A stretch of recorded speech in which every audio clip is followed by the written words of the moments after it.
राजनीति से काम तक,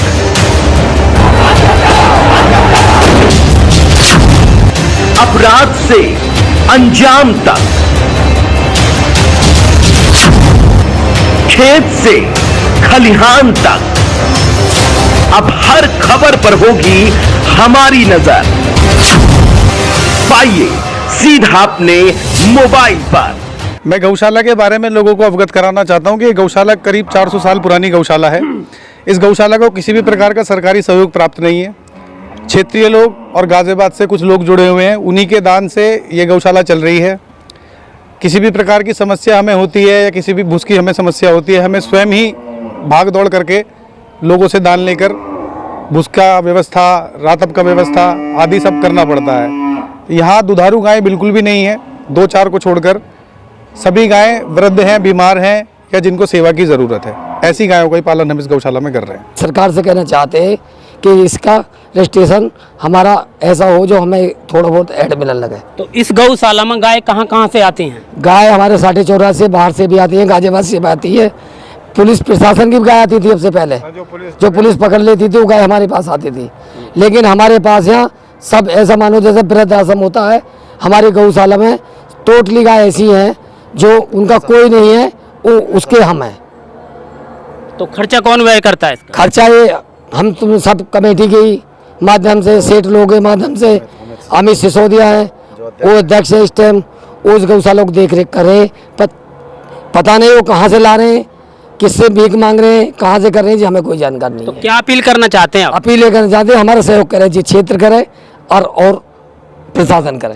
सरकार प्रति गाय 50 रुपए देती है, कुछ इस गाय को गौशाला को भी दे। ये बहुत पुरानी गौशाला है, कई सौ साल पुरानी। मेरा बिल्कुल साफ करबद्ध निवेदन है सरकार से कि सरकार कहीं ना कहीं गौरक्षक सरकार है, गौभक्त सरकार है, बहुत अच्छी सरकार है, भयमुक्त समाज दे रही है।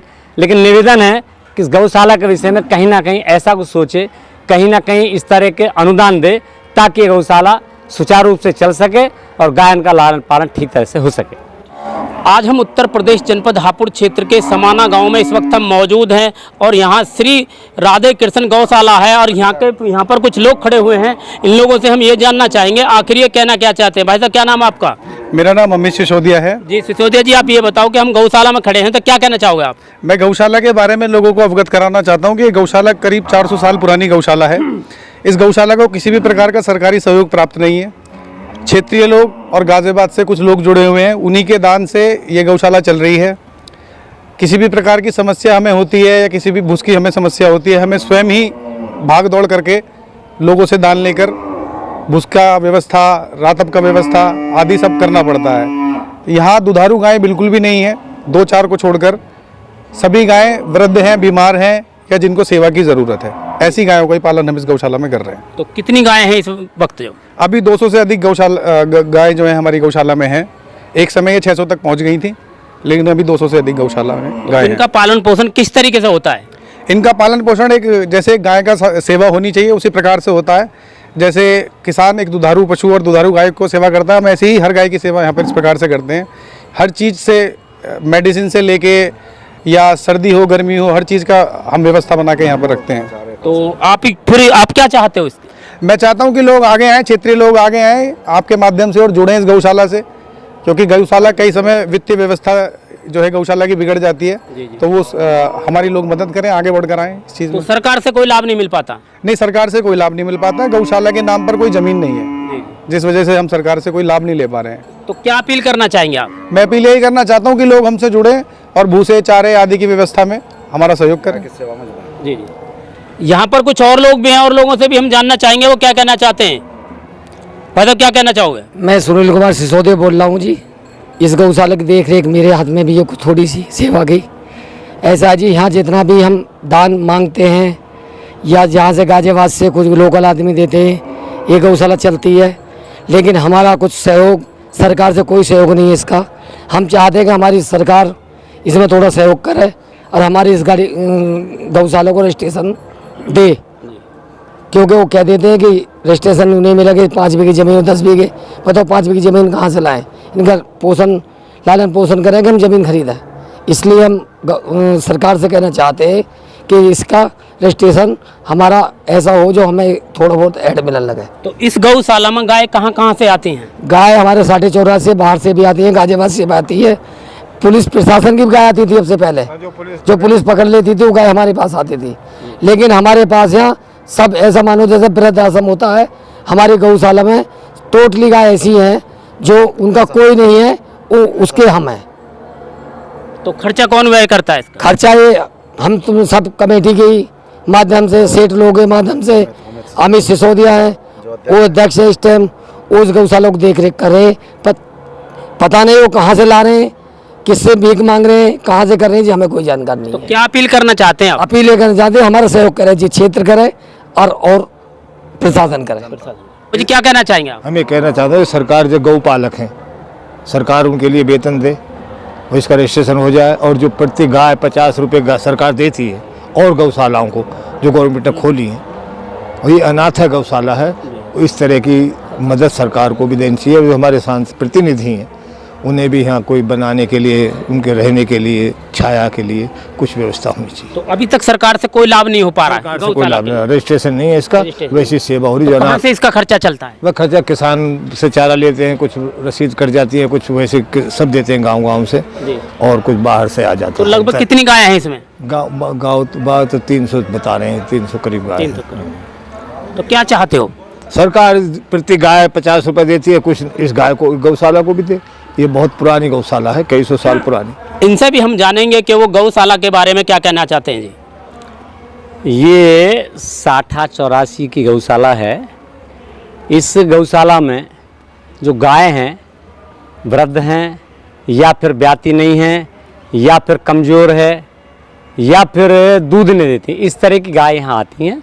उनका लालन पोषण बहुत अच्छे तरीके से होता है जी। इसके अलावा भी यहाँ अब से पहले यशवीर सिंह सिसोदिया थे, बहुत कई साल, कम से कम 15 साल उन्होंने इस गौशाला को बहुत बरत बना दिया।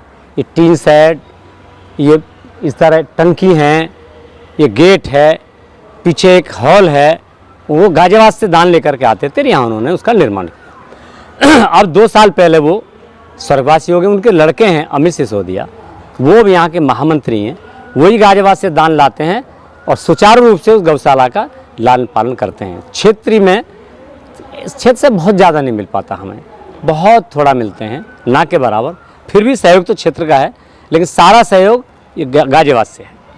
तो कितनी गाय हैं इस वक्त? इस समय लगभग 200 गाय हैं। वैसे तो पीछे 400 प्लस हो गई थी, अब इस समय 200 गाय हैं।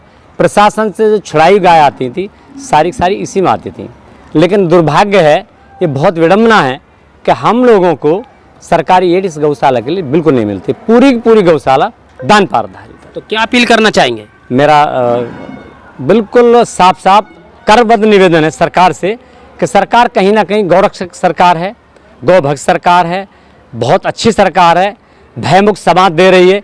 लेकिन निवेदन है कि इस गौशाला के विषय में कहीं ना कहीं ऐसा कुछ सोचे, कहीं ना कहीं इस तरह के अनुदान दे, ताकि गौशाला सुचारू रूप से चल सके और गायन का लालन पालन ठीक तरह से हो सके।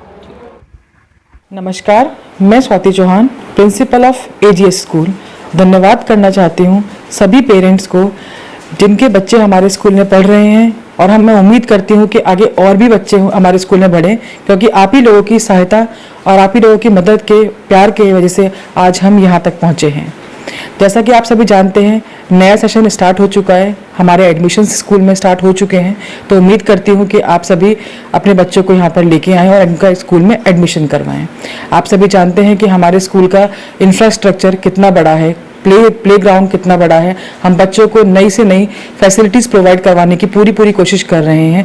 आप जानते हैं, आप सभी ने देखा भी है कि प्ले ग्राउंड में हम बच्चों के लिए स्पोर्ट्स की नई एक्टिविटीज़ प्रोवाइड करवा रहे हैं, जैसे कि बच्चों के लिए फुटबॉल, कबड्डी, क्रिकेट, इन सब के कोर्ट बन रहे हैं और बन भी चुके हैं। बच्चे एंजॉय भी करते हैं। काफ़ी सारी एक्टिविटीज़ भी हमारे स्कूल में करवाई जाती हैं। प्ले नर्सरी क्लास के लिए हम लोग इंट्रोड्यूस करवा रहे हैं स्मार्ट बोर्ड फैसिलिटीज़, ताकि बच्चों को हम एजुकेशन प्रोवाइड कर सकें। हमारे टीचर्स, हम नई हायरिंग कर रहे हैं टीचर्स की। काफ़ी टीचर्स हमारे स्कूल में हायर हो भी चुके हैं, जो कि मॉडर्न टेक्नोलॉजी से बच्चों को पढ़ाएंगे। बाकी आप सभी जानते हैं कि हमारे स्कूल में बिल्डिंग बहुत अच्छी है, अंदर क्लासरूम्स बहुत स्पेशियस हैं। बच्चों को किसी प्रकार की कोई कोई असुविधा नहीं होती है। बच्चों की सुविधा और बढ़ाने के लिए हम लोग जल्द से जल्द कोशिश कर रहे हैं कि सारे क्लासरूम्स AC हम बच्चों को प्रोवाइड करवा सकें।